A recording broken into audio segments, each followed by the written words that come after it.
Hi all, ഇത് നമ്മുടെ രണ്ടാമത്തെ ദിവസമാണ്. ഇന്ന് നമ്മളോടൊപ്പം നമ്മുടെ സിസ്റ്ററമ്മ കൂടി ചേർന്നിട്ടുണ്ട്.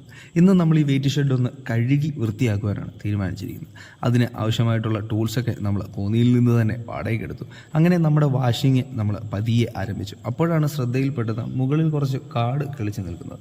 ഒന്നും നോക്കിയില്ല, നമ്മുടെ പിള്ളേർ ചാടി കയറി അതിൻ്റെ മുകൾ വശം അങ്ങ് ഭംഗിയായി വൃത്തിയാക്കി. ശേഷം പിന്നെയും നമ്മുടെ ക്ലീനിങ് നമ്മൾ ആരംഭിച്ചു. ഇന്നലെ നമ്മൾ സൈഡിലുള്ള ചപ്പുകളും ചവറുകളും എല്ലാം പറക്കിയിരുന്നു. എങ്കിലും കുറച്ച് വേസ്റ്റുകൾ അവിടെ തന്നെ കിടപ്പുണ്ടായിരുന്നു. അത് കൈകൊണ്ട് പറക്കാൻ പറ്റാത്ത അവസ്ഥയിൽ ആയിരുന്നു അവിടെ കിടന്നത്. അപ്പോൾ നമ്മൾ തൊട്ടടുത്ത വീട്ടിൽ നിന്ന് ഒരു തൂമ്പ ക്രമീകരിച്ച് അത് പറക്കിക്കൊണ്ടിരുന്നപ്പോഴാണ് പെട്ടെന്ന് മാന വീഴേണ്ടതും ഒരു മഴ ഇങ്ങനെ ഓടി വന്നതും. മഴ പെയ്തു കഴിഞ്ഞാൽ മലയാളിക്ക് ഒരു ചായയും വടയും അത് നിർബന്ധമാണ്. അതിനുവേണ്ടി ലേശം മഴ നനഞ്ഞിട്ടാണെങ്കിലും തൊട്ടടുത്തുള്ള ചായക്കട ലക്ഷ്യമാക്കി ഞങ്ങൾ പോയി ഒരു ചായയും വടയും കഴിച്ച് തിരിച്ച് ഞങ്ങൾ വന്ന് ഞങ്ങളുടെ ജോലി ആരംഭിച്ചു.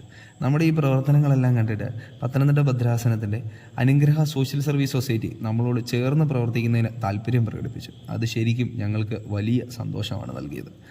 അപ്പം ഞങ്ങൾ പതിയെ ഈ വേസ്റ്റുകളൊക്കെ നമ്മുടെ ക്യാരി ബാഗുകളിലാക്കി അവിടെ കൊണ്ട് മാറ്റി വെച്ചിട്ടുണ്ട്. അങ്ങനെ നമ്മുടെ വാഷിങ്ങിൻ്റെ അവസാന ഘട്ടത്തിലേക്ക് കടന്ന് ഓൾമോസ്റ്റ് എല്ലാം ക്ലീനാക്കി വെച്ചിട്ടുണ്ട്. അപ്പോൾ ഇനി നമ്മൾ നാളെ പെയിൻറ്റിങ്ങിലേക്ക് കടക്കുകയാണ്.